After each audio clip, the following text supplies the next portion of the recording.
Akungatshazwa ukuthi abathengi bachitha imali eningi ngesikhathi samaholidi kaKhisimusi kunaleyo bebengayichitha ngokuvamile phakathi konyaka, izipho, ukudla, ukuyijabulisa, uhambo, imicimbi njalo njalo. Nakuba isikhathi samaholidi sifika iminyaka yonke futhi abathengi banesikhathi esanele sokuhlela kahle, abathengi abaningi abahleli kahle futhi iningi labo ligcina selicwila ezikweletini. Kuleli viki ohlelweni Asikhulume Let's Talk mbukeli sibuza ukuthi yiluphi ushintsho ozolwenza ukuze wonge imali onayo, ulungiselele unyaka ozayo nezidingo zawo, nokuthi yini ozoyenza kulonyaka ozayo ukuze uzame ukonga imali. Sikubingelele sikwamukela ohlelweni, igama lami ngingubongiwe uMakhumalo waKwaZwane. Sikhumbuze ke mbukeli ukuthi ungaba ingxenye lolu hlelo ngokusishayela ucingo, sizwa umbono noma umbuzo wakho. Inombolo zethu zocingo zithi 011-714-0677 noma 011-714-0678. Kanti ungabuye futhi usithole emakhasini ethu okuxhumana ku-Twitter @SABC Izindaba kanye na ku-Facebook SABC Izindaba. Ukuze kubelula ke mbukeli, sicela uqale ngo-#Asikhulume, #SABC News, bese ke ubhala umbuzo noma umbono wakho. Asikhulume.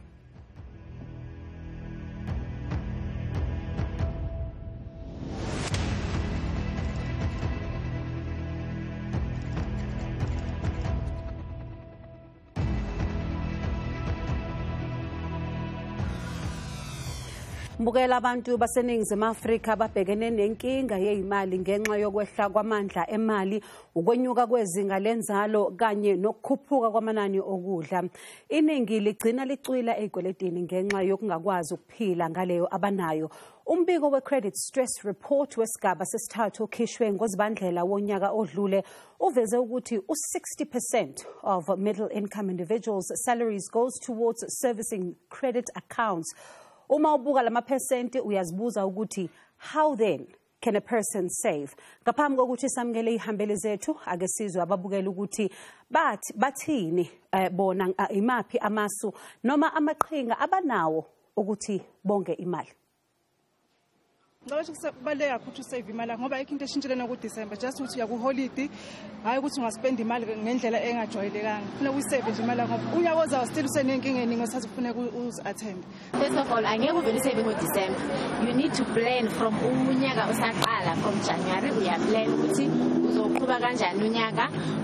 Every month uyabhala ilokhuzana yakho, into expenses zakho, and then into ongayidingi ungayithengi, uthenga only into oyidingayo. For me, first things first, everything is very expensive, and since everything is expensive, first thing that I did cut my hair because I couldn't afford like hairstyles, and I'm always like changing hairstyles every now and then, so for me it was quite expensive. So I was like, I'm cutting my hair. I advise people not to celebrate festive because January is near, and yeah, people tend to waste money during festive, which is very pointless.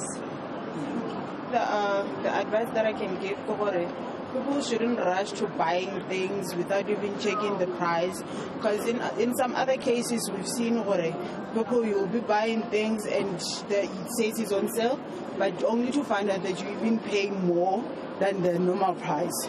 So you shouldn't just rush because they say there's a sale and whatever. Mbukela ukudikida kabanzi ngalokho asamukele ihambele zethu mnumzane Andrew Lukhele nongumsunguli we-National Stockfels Association of South Africa. Siphinde sibe no-Alfred Matimbi, no-Education and Communication Officer at the National Credit Regulator, kanye nomnumzane u-Owen Nkomo nongumsunguli we-Inkunzi Investments. Nginamukele nonke ohlelweni, sibonge isikhathi senu. Ngizoqala ngawe Owen. There's one thing that abantu abaningi bathanda ukukhuluma ngayo ngalesi sikhathi sonyaka ukuthi bayazi ukuthi imali ngeke izinele, and given the fact that right now things are this harsh umubuka umnotho wezwe, how then do we begin to have a conversation of saving ngalesi sikhathi esinjena? Angibonge dadewethu, ngibonge kubukele emakhaya namhlanje ebusuku. I-challenges sibhekana nayo ukuthi kunzima vele ukuthi umuntu osebenzayo esikhathini samanje abe nayo imali esalayo engenawo umsebenzi.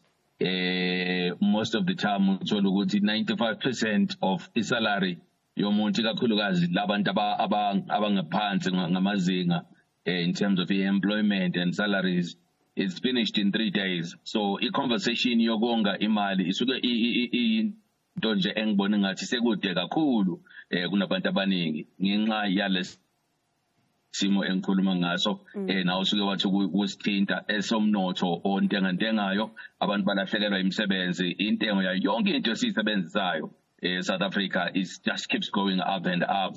So kunzima ukuthi sonke wena dadewethu and usuku lenjengo Black Friday kulabo abahlakaniphile ngibona ngathi usuku oluhlelo ukuthi umuntu akwazi ukusave amasentshana angabe esewasebenzisa kulonyaka olandelayo.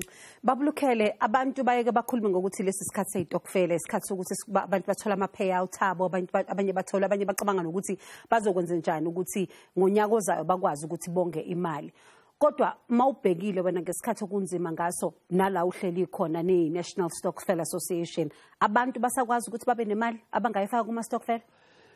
Yeah, kuyamangaza ukuthi despite isimo somnotho sintengantengayo abantu beitokvel abazama ukuthi babambane because yiyo into yokugcina abanayo. Akukho kuningi okushintshile kakhulu eitokveleni since kunama COVID nazinye izinto yabo. Mara into ebaluleke kakhulu ukuthi masikhuluma ngokusave imali eitokveleni abantu beitokvel abazihlela into zabo long in advance baqala kuphi baqala ngokuthi istokvel sabo simele ini bazama ukwenza ngaleso stokvel abaphumi kaningi kule mithetho abafuna ukuyibeka bona ngokwabo. So indaba yokusave bayazi number 1 ukudla kuyadura babe neitokvel zabo zokuthengelana amagrocery bayazi ukuthi unyaka mawucala abantwana kumele baye ezikolweni nani konke lokho bakuplana before. So benza sure ukuthi unyaka mawuphela ngalesikhathi samanje le mali ekuthiwa izoya esikoleni yenza exactly that. Le mali kumele ithenge amagrocery azoba lasta isikhathi eside after iChristmas kuyenzeka lokho. Nezinto abazithengayo awumani uphume nje bese uthi hayi mina sengicabange ukusithenga ama ice cream ayenzeki lonto le bahlala emthethweni wabo. Ntate Matsimbi, one of the things that we see around this time is the fact that abantu bake baqhamuke bathi you know, I don't have much because isalary yami last 3 days manje kusho ukuthi angingene ke ku credit card angingene ngiyofuna umashonisa angifune okunye okungangisiza ukuthi ngihlanganise. Senza kanjani to live within our means ukuthi sikwazi ukuthi sonke imali? Ngibonga kakhulu sisi kinete ubua nete gore bontsi ba batho ba tsena mo mathateng a bo mashonisa. But the biggest challenge ke gore many of us are planning. We as planning for our festives. Siyazi ukuthi each and every year kunama holidays, kuna Christmas, kuna many other holidays. But unfortunately, as izanga opening bethu as planning, ngiyavuma no uvumelana no Owen ukuthi umnotho wakithi uye wahlukumezeka. Even prior to COVID-19 bekubhlungu. Kodwa sidinga idiscipline. Sidinga idiscipline yokuthi sitreate iChristmas like any other normal day. Opening bethu ngo-Christmas we overindulge. Overindulge in drinking, overindulge in eating. And unfortunately, opening bethu siyothola le mali ekumele siyisebenzise ngoJanuary. Siyothola 2-3 weeks before. And as a result, we lose our mind. So a challenge enkulu ekhona ukuthi siba overexcited sikhohlwe ukuthi kusasa January is around the corner. Abantwana babuyele ezikolweni. So kudinga nje ukuthi we should just work harder on our discipline. Sifundise neingane zethu and siyenze ibudget. Opening bethu asiyenze ibudget. Opening bethu masibudgeta ubudgeta ekhoneni yakho unkosikazi wakho uminvolve. So when we work out the budget, pardon me, we're going to talk about this issue of the budget in just a moment. Kodwa ukhuluma ngento ebalulekile before ngibuyela ku Owen uthi we need to exercise the discipline.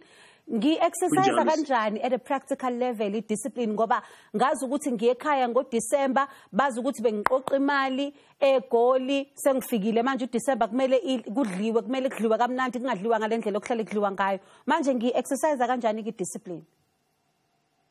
Discipline siswami njengoba uchazile ukuthi i-involve yona leyo budget if into awuyibudgetelanga ngempela ungayithengi, thenga okubalulekile, distinguish ama needs nama wants, and ustike kuma needs onawo. And then khulumisana nomndeni wakho ukuthi bazwisise isimo sakho. Obuningi bethu ukuthi asikhulumi, and ngiyajabula ukuthi lehlelo kuthiwa asikhulumi. Obuningi bethu asikhulumi, and then lokho kusithrower of balance. Kube ukuthi kuyakhonakala ukuthi sibe disciplined, sizame ukuthi sithenge izinto ezibalulekile kuphela. Yeah. And then we'll survive. Okay, Definitely. When we come back from the break, Owen, ngizoza kuwe when we come back from the break, because ukhona umbukelo obukelile namhlanje othi mina imali yami iyaphela, like you and I were saying, in about 3 days. Kodwa ngingathanda ukuthi ngisave imali. So how do I begin to do that? Ngaqala kanjani nango 10 rand mhlambe ngenze njani? Ngiqala kanjani? And I would like us to help that kind of viewer when we come back from the break, just to give them an idea of where do they begin. Mbukeli akasithi shelele $8. Siyabuya khona manje.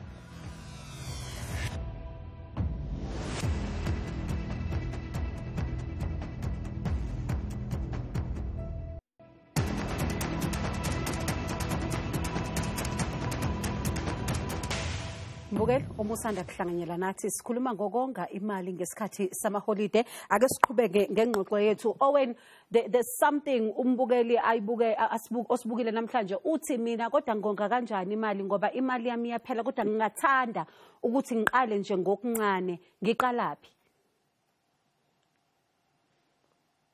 Hey, kunzima lokho nedadewethu ngoba enye into kumele sikhumbule ukuthi uma ungabe usave 100 rands ngenyanga, depending on idingonqangi zakho mase kuphela unyaka uyophuma no 1200 rands. Kuncane bakwethu 1200 ongakwenza kulezi insuku esiphela kuzo. Kodwa ke ngiyamkhuthaza mina umuntu ukuthi at least azinikeze ithuba lokuthi ayibeke leyo mali. Aqala culture yokuthi imali yabekwa, you save money, you invest it, nanokuthi kunomehluko between ukusave nokuinvesta. Uma usave usukuyifaka endaweni ephephile, mhlambe ku bank account, kwenzela i-goal ethile noma injongo ethile. But ke iqiniso ukuthi hey bancane abantu wena dadewethu abanayo imali ukuthi bayisave these days. Kodwa Stockfell community, Leo culture is a culture esibekhona in South Africa for almost maybe 70 odd years. So bayakwazi ukuthi babe patient. Ikakhulukazi laba abanenhlanhla ukuthi kube khona imadlana esalayo at the end of the month. Bayakwazi ukubekezela umuntu aze abe nemali decent angayisebenzisa makuphela unyaka. Kodwa into engifuna siyiqhakambise njengesizwe ukuthi bakwethu uDecember is just merely 2 weeks. Nothing changes. Umuntu akabe simple, just buy the simple things ezingabhizi kakhulu. Don't go to the brand shops, go to lezi itolo ezidayisa ama alternative goods kodwa zibe zidayisa izinto eziphilayo. And that's where you can actually afford ukuthi i-budget yakho ihlangabezane nalokho ofuna ukukuthenga ngawo lo December wodumo. But bakwethu it's just a short period of time. So asisebenzise imali yethu ngokuhlakanipha. Lento isho ibaluleke kakhulu Owen, and babulukele, one of the things esiyaye siyibone kodwa ukuthi kwesinye isikhathi abantu bathi ngiyasave imali yami ye-stockfell, unyaka uqalile ngisavile kahle ngonga nje imali yami ngayibeka. Hawu nangu uDecember seyafika umuntu usethi ubanjwe inkunzi, ayisekho imali yethu. Senze njani? Yeah, ikhona inkinga yona ngoba abantu babeka imali from uJanuary ngoDecember bese bahlukanisela yona imali. Kuba ne-excitement usinsikhathi phakathi egroupini. Uthola ukuthi umuntu mhlawumbe omunye ukoloda umashonisa and all that. Ukuze aconvince umashonisa ukuthi amnike imali. Umtshela ukuthi ngoDecember ngelanga elithize sizoba nemali. Izobe i-divide ka Mr Khumalo or kanjani. So igelekeqe ziyazi ukuthi imali mase iningi iyabathemta nabo bangene babathathela imali. So sicabanga ukuthi mhlambe kufike isikhathi la ukuthi abantu basifundise ukuthi imali bayihlukanise ngelona ngama account, bayifake kuma account abantu, baye emeetingini sebayokhuluma nje ukuthi imali ibalansile kuhambe kahle na, bakuneyikhalo bakhulume nje meeting nokuthi bayithwale ngesandla yabona. That's a very interesting point that you're raising. And ngizothanda ukuthi Ntate Mathimbi, before I come back to you, I want to give the viewers an idea of just how much we are currently paying right now. October 2023 Household Affordability Index, iti ngo-October 2023, ibhaskiti nje yegrosa yokudla, the average one, is 5,297 rand 58 cents. And month on month, the average cost yama household food basket ikhuphuke ngo-141 rand 81 cents. Okusho ukuthi manje ke sesiyithola manje sesenza difficult decisions as to what goes into this basket or not. And the average cost of the household food basket has increased when you look at year on year, 509 rand 75 cents. That's 10.6%. It comes from 4,787 and 83 cents in October last year. Manje isingaphezu ka 5,200. Manje ke Ntate Mathimbi, uma isithombe sinjena ke senze njani ukuthi we make sure that we don't close this gap with the credits then, because it's difficult. Kunjalo sisi, it is difficult. Ama statistics wethu ayatshengisa ukuthi we have a large number of consumers who are failing to pay ikweleti zabo. It's over 10 million South Africans who are in the reds. So kusho ukuthi 37% yabantu abanekweleti bahluleka ukubhadala. But the secret to win this battle, ukuthi we just have no choice. Kumele siyenze a very tough decision, Siswan, to scale down on festive spending this year. Yeah. If we can be able to scale down on festive spending this year, we will definitely be on the line, which is in Angoba. Inkinga esihlangana nayo sisi ukuthi us we're giving presents instead of us being present with our families. So if we scale down and buy less, especially servicing ama wants, izinto ezingabalulekanga singanqoba sisi. And Ntate Lukhele, before ngiya ku Owen, abantu bake bathi kwesinye isikhathi istokfela mhlambe akungabi imali kuphela, maybe kuba amagrosa kube nani. Are those alternatives also helping ekuthenini sikwazi ukuthi sonke imali? Yeah, abantu abafoma istokfela banenhloso yabo nje. Abanye banozwelo lokuthi makushone umuntu kufamily ethize kumele bayokhalisa lapho. Into abayimele leyo. Abanye bafuna uinvest imali, abanye bayisa abantwana ezikoleni and all that. Abanye ama business and all that. So kuya ngokuthi yipi injongo yaleso stokfela. Okay. Yeah. Owen, one of the things that is very difficult around this time, and just all year long as we've seen, abantu bake bathi bafuna ukungena kuma investment schemes ukuthi benze imali. Imaphi angathi aphephile abangangena kuona and avoid losing money to unscrupulous people? Yes, ama-investments engase ngithaphephile dadewethu yilama investments asuke egunyazwe ngokomthetho Financial Services Conduct Authority Pretoria, lo bebizwa ngo-FSB, okuyi-organization elawula indlela imali emanejwa noma eyongiwa ngayo eSouth Africa, eyasungulelwa ukuthi ivikele ama-rights ama-investors, njalo isinikeze thina indlela yokusebenza noma a platform for us to operate upon. So it's important ukuthi umuntu mezothenga i-investment ethenge i-investment registered kwa-Financial Services Board via an authorized provider of lama services. Asihlukane nabafowethu nodadewethu abafika kithi bethi ngicela unginikeze u-5,000 rand bese uzongibona after 3 weeks ngikunikeze u-15,000. It's very easy to do. No, it's not.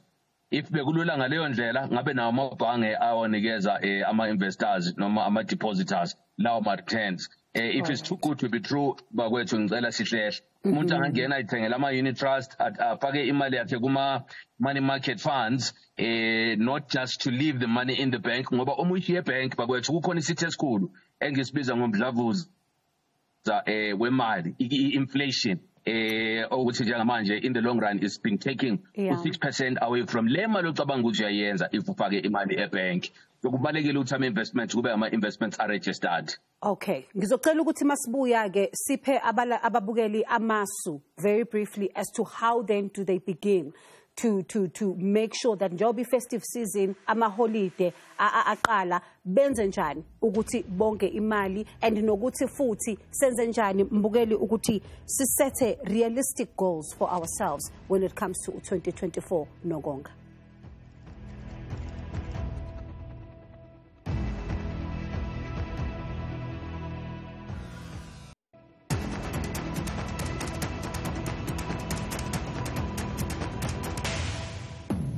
Mbukeli ake sibheke isombululo zalenkinga nokuthi siqala kanjani ukuthi sikhulume ngokonga njengoba u2024 eza. Owen, let me come back to you and siqale ngokuthi sinikeze ababukeli amasu and what they can start doing right now to have conversations with themselves around saving, particularly manje njengoba kuyisikhathi samaholide.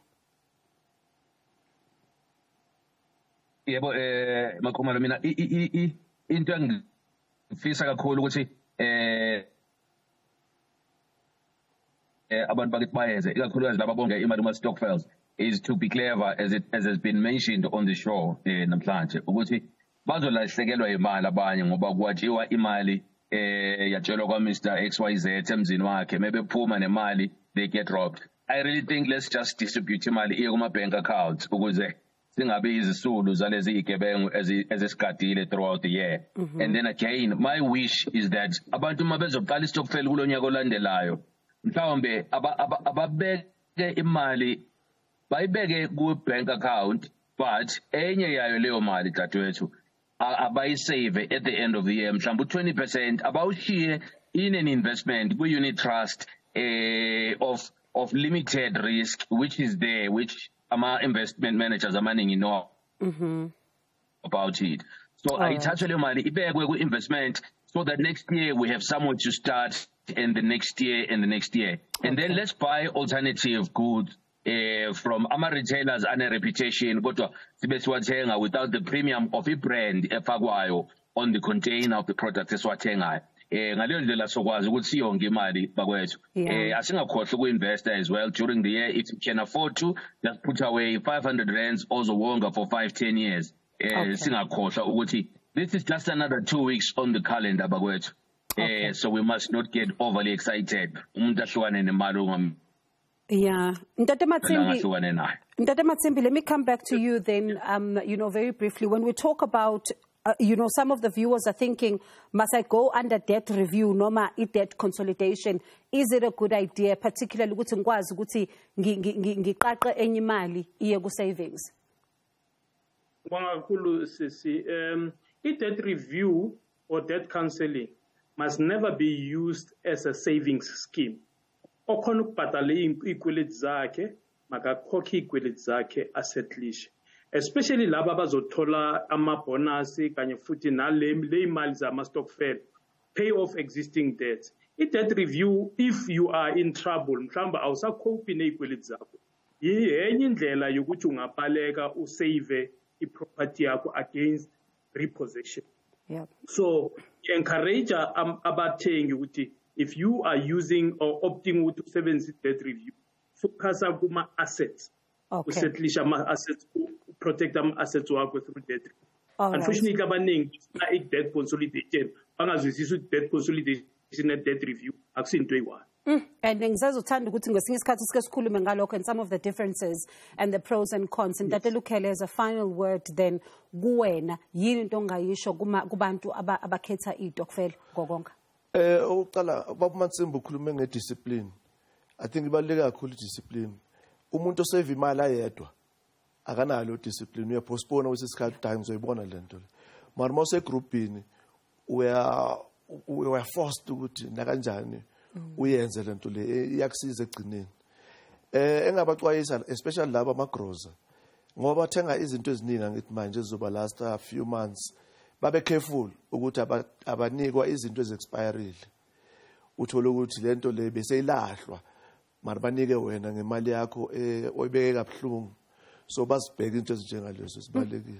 thina nethimba le Asikhulume sizoza kuwe-ke ukuze sicebise ukuthi sisave kanjani ukuthi sikwazi ukuthi next year December sibe nemali. Siyabonga mbukeli, asibonge kakhulu sicongceze nakuwe ukuthi uhlanganyele nathi kanye nehambele zethu umnumzane Andrew Lukele nongumsunguli we-National Stockbrokers Association of South Africa. Siphinde saba no-Alfred Matsimbi no-Education and Communication Officer at the National Credit Regulator kanye nomnumzane Owen Nkomo. Nginibonge kakhulu ngokuthi nibe nathi ongumsunguli we-Nkunzi Investments. Mbukeli, ingxoxo ayiqhubeke emakhasini ethu okuxhumana. Okakhumalo wakwazwane nethimba le Asikhulume uthi siyabonga.